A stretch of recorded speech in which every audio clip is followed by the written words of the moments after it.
Mais quel mal a-t-il fait? Et ils crièrent encore plus fort, qu'il soit crucifié. D'accord. Donc le gouverneur, il dit, quel mal a-t-il fait? Est-ce que c'est bien? Parce qu'il sait déjà que Jésus est juste, mais il demande encore quel mal a-t-il fait? Parce qu'il n'a pas voulu assumer la vérité qu'il connaissait. D'accord? Mais il veut que ce soit le peuple qui lui dise ce qu'il va faire. Et on a déjà dit que ça, ce n'est pas bien. Ok, continue au verset 24. 24. Pilate, voyant qu'il ne gagnait rien, prit de l'eau, se lava les mains en présence de la foule et dit: Je suis innocent du sang de ce juste. Cela vous regarde. Est-ce qu'il est vraiment innocent? Non. Non. Pourquoi? Oui, Franck. Il n'est pas innocent parce qu'il n'a pas voulu assumer la vérité qu'il savait. D'accord. Et ça, ce n'est pas être innocent. D'accord. Raphaël, tu veux rajouter quelque chose? Alors, donc pourquoi il n'est pas innocent? Parce que c'est lui qui doit prendre la décision. Ce n'est pas le peuple qui prend la décision. D'accord? C'est lui qui doit prendre, tu as bien répondu, mais il faut bien compléter. C'est lui qui doit prendre la décision et pas le peuple. Donc même si le peuple demande de faire quelque chose, lui peut faire autre chose. Et le peuple n'a rien à dire par rapport à ça. Donc même s'il se lave les mains, il n'est pas innocent, il est coupable quand même. D'accord? Parce qu'il connaissait la vérité. Si encore c'était seulement le peuple qui connaissait la vérité et pas lui, il pouvait dire que, bon, ok, moi j'ai écouté ce qu'ils m'ont dit, moi je ne savais pas quelle était la vérité. Mais là, on a vu qu'il y a 3 éléments qui lui permettaient de savoir la vérité. Il a dit que Jésus était juste, sa femme est venue lui dire qu'elle avait eu en songe qu'il ne fallait pas qu'il se mêle de ce problème, que Jésus était juste. Et ensuite, on a vu aussi que les principaux sacrificateurs sont venus parler au peuple pour dire au peuple qu'il fallait qu'il demande que Jésus soit crucifié. Donc, il avait au moins 3 éléments pour savoir que Jésus était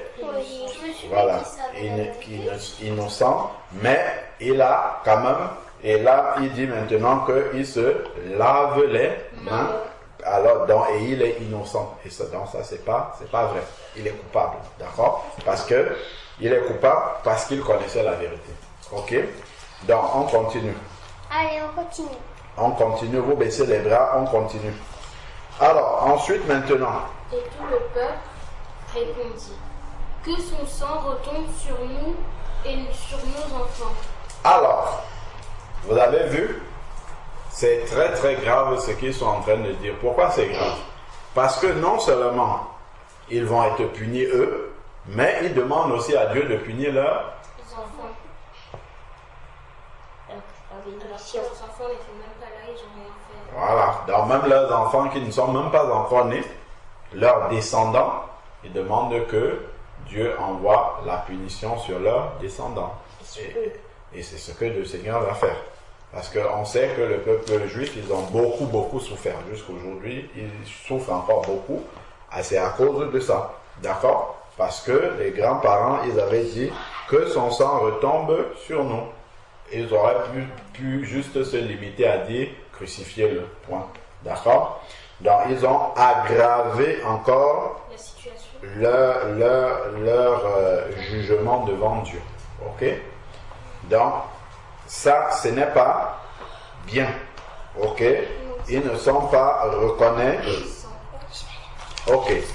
Alors, on continue au verset 26. Raphaël, tu continues à lire.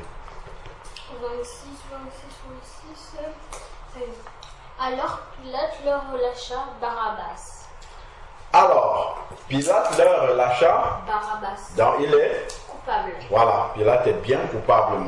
D'accord? Parce qu'il sait que Barabbas est coupable, mais il va le relâcher. Et donc, lui aussi, il est coupable parce qu'il relâche un injuste et il condamne un juste parce qu'on lui a dit de le faire. Ok? Et en plus, ce n'est pas le peuple qui décide. Voilà. Donc, vous voyez, ce que peut entraîner le fait de Vouloir plaire. Voilà. Donc, on va noter. Bon, j'espère que vous avez déjà écrit la date. Vous avez écrit Matthieu 27, du verset 22 à 31.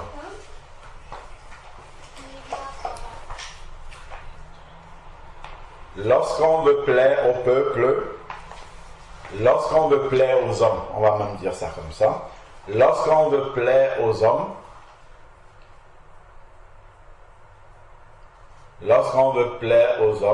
on devient parfois injuste. Vous ne me répétez pas, vous attendez que je relise. Lorsqu'on veut plaire aux hommes, on devient parfois injuste. Exemple. Lorsque on veut plaire aux hommes, virgule, on devient parfois injuste. Point. Exemple. Lorsqu'on veut plaire aux hommes, virgule, on devient parfois injuste. Point. Exemple.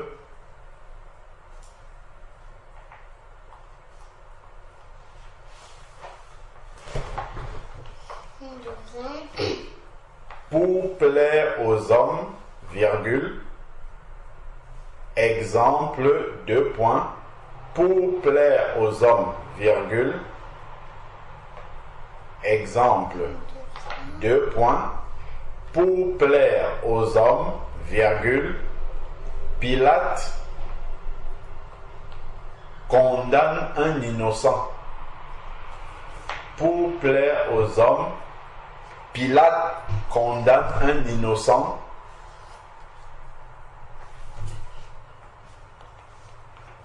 Le sachant bien, c'est-à-dire qu'il savait que Jésus était innocent. Donc je relis encore. Lorsqu'on veut plaire aux hommes, virgule, on devient parfois injuste. Point. Exemple. Lorsqu'on veut plaire aux hommes, virgule, on devient parfois injuste. Point. Exemple. Pour plaire aux hommes, virgule, Pilate condamne un injuste, le sachant. Point. Tu veux dire un innocent? Un innocent, pardon, autant pour moi. Pilate condamne un innocent, virgule, le sachant. Point. Pour plaire aux hommes, virgule, Pilate condamne un innocent, virgule, le sachant. Point.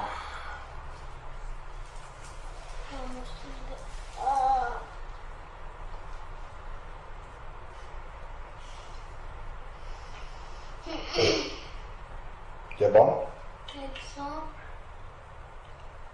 Je suis en train de relire, là, ça fait longtemps, donc je ne vais pas relire 10 fois. Donc, je redis une dernière fois. Lorsqu'on veut plaire aux hommes, virgule, on devient parfois injuste. Point. Il est en train de dire. Exemple. Pour plaire aux hommes, virgule, Pilate a condamné un innocent. Ou Pilate condamne un innocent, virgule, le sachant. Point. Bien. Exemple, pour plaire aux hommes, virgule, Pilate condamne un innocent. Point. Virgule, le sachant. Point.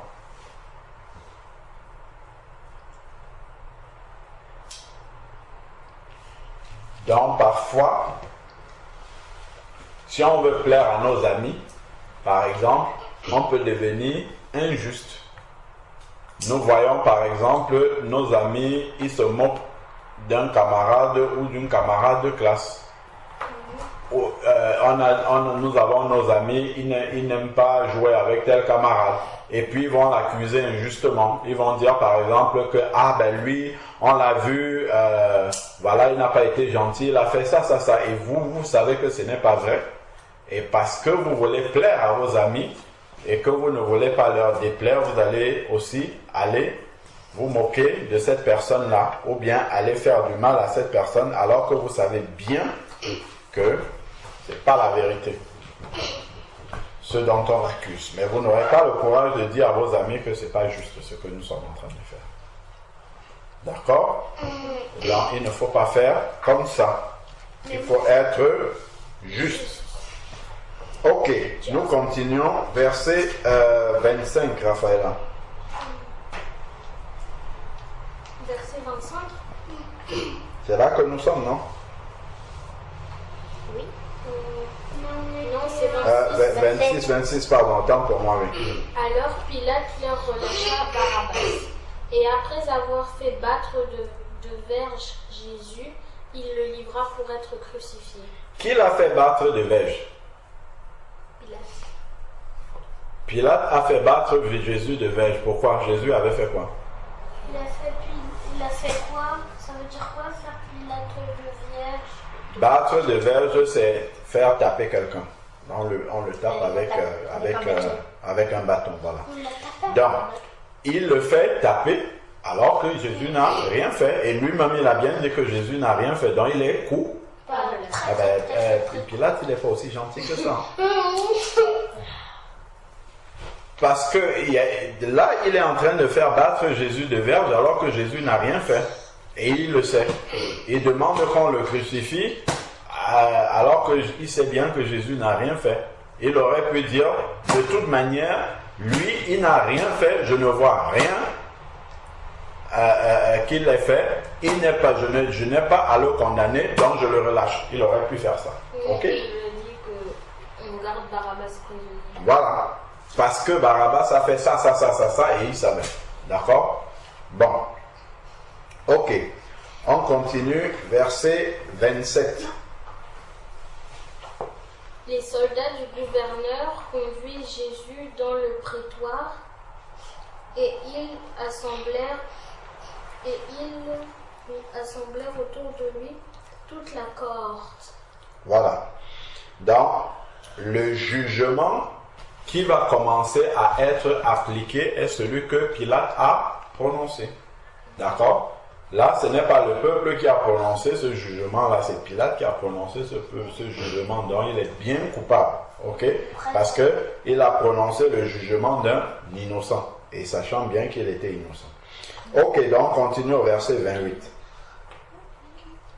Ils lui ôtèrent ses vêtements et le couvrirent d'un manteau écarlate. Ok, donc le jugement de Jésus va commencer. C'est ça, on va lui enlever ses vêtements et puis on va lui mettre un manteau écarlate. Écarlate, c'est un rouge foncé. Donc, hein, comment? C'est violet. Non, c'est pourpre qui est rouge, je crois, oui. Et violet, oui, mais c'est ça, écarlate, c'est un peu du violet. Attends, je vais vérifier ça. Alors, écarlate, je sais que... Oui, c'est comme les vêtements de peuple. Écarlate. Non, c'est pourpre, je crois que c'est rouge, et puis écarlate, ça doit être violet. Je crois que tu as raison. Alors, écarlate.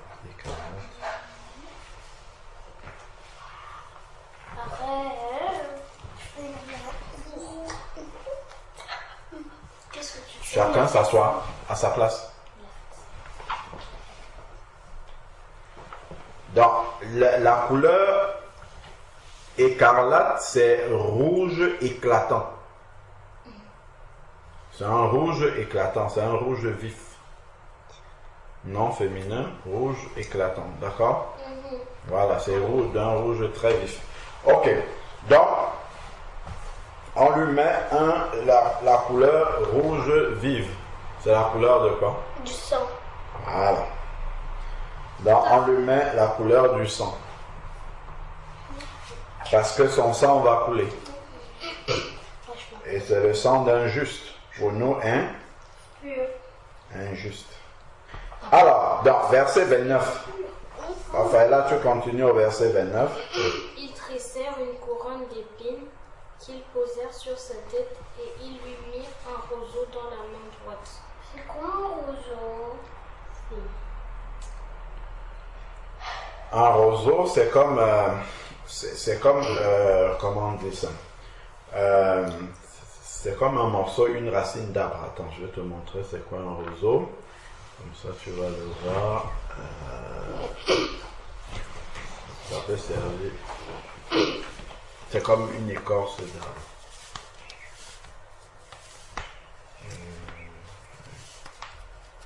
On va dire ça. Voilà, vous avez vu c'est quoi les roseaux? Ah, mais j'en vois plein. Oui, c'est vrai. Voilà les roseaux. Ok. J'en vois plein ici. Donc, après, il y a différents Comme si roseaux. c'était un sceptre. Voilà. Donc, ils prennent le roseau. Alors, donc, question. Pourquoi est-ce qu'ils ont tressé une couronne avec? Oui, Franck. Parce que comme les rois, ils ont des couronnes, et comme les Égyptiens, ils disent que c'est le roi des Juifs, ils lui mettent une couronne, mais aussi pour lui... Voilà. Donc, ils lui mettent une couronne, mais ce n'est pas une vraie couronne de roi. Ils mettent les épines. C'est justement pour l'humilier, d'accord? C'est-à-dire que tu dis que tu es le roi, mais nous, on va crucifier ce roi-là. Ok? Ils mettent les épines dans la couronne pour lui montrer qu'il est un faux roi. D'accord? Qu'il ne respecte même pas ce roi-là. D'accord? Et non, ce n'est pas amusant. Donc, et ça, c'est pour l'humilier, comme Franck a dit. Et s'il a été humilié comme ça, c'était pour nous. Est-ce que vous avez compris? Oui. C'était pour nous. Parce que Jésus aurait pu leur montrer qu'il est un vrai roi.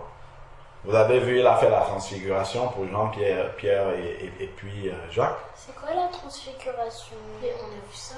Mais ça veut dire quoi? C'est quand ils ont eu la vision du royaume des cieux où Jésus parlait avec Élie et Moïse. D'accord? Donc il aurait pu leur faire avoir la même vision pour voir qu'il est vraiment roi et qu'il est dans le ciel. D'accord? Mais il les a dit. Ok? Voilà. Donc, ils ont fait ça pour l'humilier. Alors, donc, ensuite, maintenant, puis, tu as vu, lis la suite. Puis, s'agenouillant devant lui. Arrête-toi d'abord. Devant le roi, on peut s'agenouiller, d'accord? Donc, ils viennent pour s'agenouiller devant lui, comme on peut le faire devant un vrai roi. Mais après, qu'est-ce qu'ils vont faire? Ils lui mirent un roseau dans la main. Ah oui. Ils le raillirent en disant « Salut, roi des Juifs !» Voilà, tu vois? Ils vont se moquer de lui maintenant. Donc, ils vont s'agenouiller comme on s'agenouille devant un roi, mais ils vont se moquer de lui. Donc, c'est vraiment pour Humiliés. Voilà. Et ça, ce n'est pas... Bien.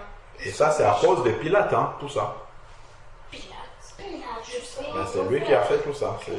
C'est lui qui a laissé faire tout ça. Alors, ensuite, maintenant, verset 30. Et ils crachèrent, Oh là là. et ils crachaient contre lui, prenant le roseau et frappaient sur sa tête. Vous voyez? Ce qu'ils sont en train de faire à quelqu'un qui n'a rien fait, qui est innocent. C'est tout.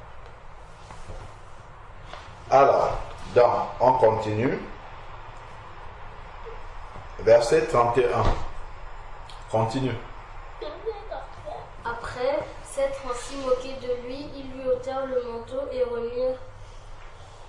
remirent ses vêtements et l'emmenèrent pour le crucifier. Voilà. Donc, il lui avait juste mis le manteau pour... et le manteau écarlate aussi, c'est un manteau qu'on mettait pour les rois. Bah, sauf qu'ils n'ont pas pris un vrai manteau de roi. Ils ont pris des vêtements qui n'étaient pas de grande valeur, mais qui veulent ressembler aux vêtements du roi, mais pas de grande valeur. Pour vraiment lui faire croire un peu que comme tu dis que tu es roi, ben on va te vénérer comme un roi, mais c'était pour l'humilier. D'accord? Et ça, ce n'était pas bien du tout, du tout, du tout, du tout. Alors, donc on a fini le 31. Et tout ça, c'était pour l'humilier. Qu'est-ce que nous, on peut retenir de ça? Pour nous. Oui, Raphaël. Que c'est pas bien d'humilier les gens. C'est pas bien d'humilier les gens, d'accord? C'est pas bien aussi de condamner quelqu'un qui n'a rien fait. D'accord, c'est pas bien de condamner quelqu'un qui n'a rien fait, c'est pas bien d'humilier les gens. Oui, Franck. C'est pas bien d'être injuste. C'est pas bien d'être injuste. Tout ceci arrive parce que Pilate a été lâche. D'accord? Il n'a pas assumé la vérité qu'il connaissait. Il a laissé. Et voilà maintenant tout ce qui est en train d'arriver. Et autre chose qui n'est pas écrit dans le texte que nous devons retenir, c'est que tout cela est arrivé à cause de Pilate. Oui, c'est Pilate dans le texte, mais j'ai dit, on va dire quelque chose qui n'est pas écrit dans le texte. Tout cela est arrivé à cause de nos péchés. Ok? Donc, Pilate, en fait, est une image de Nous. Est-ce que vous avez compris? Donc si je me tue Pilate, je me tue moi. Pilate est une image de Nous. le peuple qui dit crucifiez-le est une image de Nous. Donc, lorsque nous péchons, lorsque nous ne faisons pas la volonté de Jésus, de Dieu, nous sommes en train de dire crucifier parce que c'est à cause de nos transgressions, de nos péchés que Jésus a été crucifié. Est-ce que vous avez compris? Donc, on va écrire ça. Vous comprenez pourquoi on doit lire la Bible pour connaître la volonté de Dieu et la faire? Vous comprenez pourquoi on doit prier pour que le Saint-Esprit nous aide à faire la volonté de Dieu? Parce qu'à chaque fois qu'on ne fait pas la volonté de Dieu, nous sommes en train de dire comme le peuple, crucifiez-le. Parce que c'est à cause de nos péchés qu'il a été crucifié. Donc on écrit. Alors,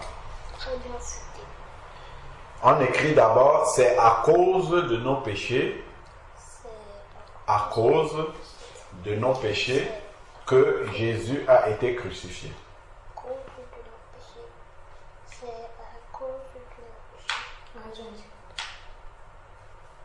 C'est à cause de nos péchés que Jésus a été crucifié.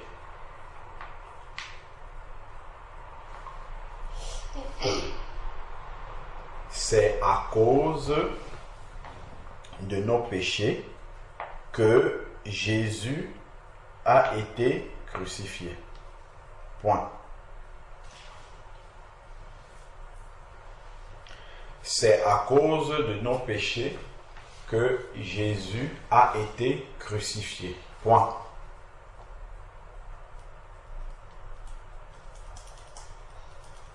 C'est à cause de nos péchés que Jésus a été crucifié. Point. Chaque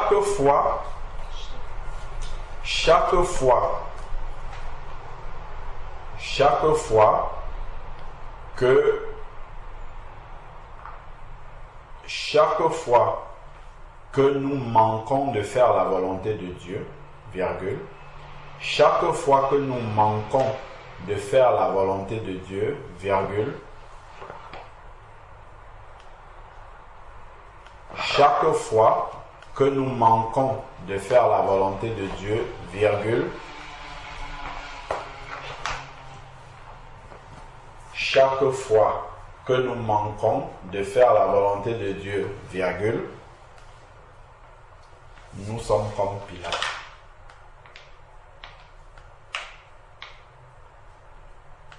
Chaque fois que nous manquons de faire la volonté de Dieu, virgule, nous sommes comme Pilate, virgule.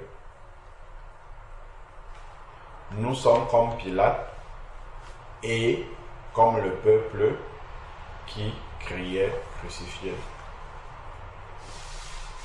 Chaque fois que nous manquons de faire la volonté de Dieu, virgule, nous sommes comme Pilate et comme le peuple qui disait crucifiez-le. C'est bon? Non. Il faut écouter et écrire. Je redis. Jésus est mort pour nos péchés. Point. Chaque fois que nous manquons de faire la volonté de Dieu, virgule, nous sommes comme Pilate et comme le peuple qui disait crucifiez-le.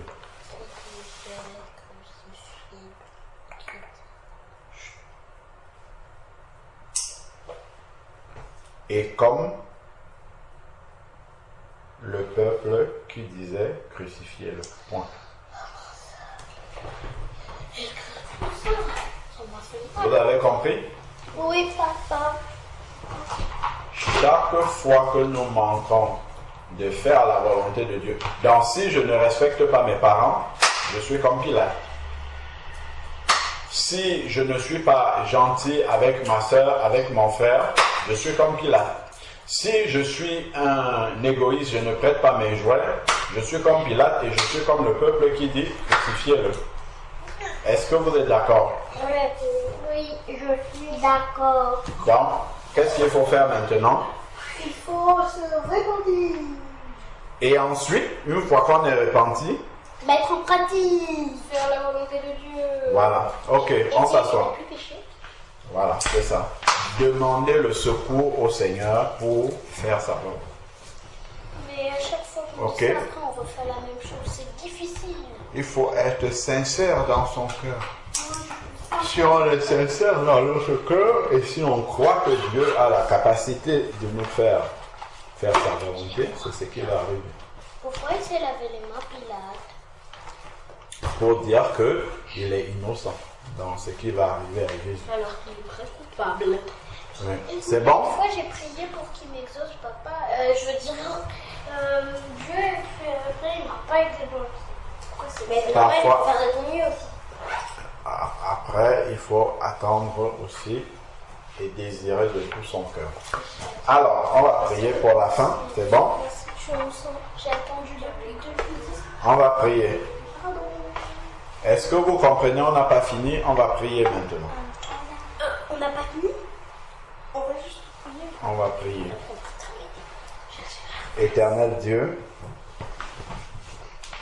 nous voulons te rendre grâce encore pour ta parole qui nous montre au travers des agissements en lâcheté de Pilate toutes les conséquences que cela a engendré, Seigneur Père éternel. Tu nous montres au travers de son comportement comment nous-mêmes, Père éternel, nous sommes.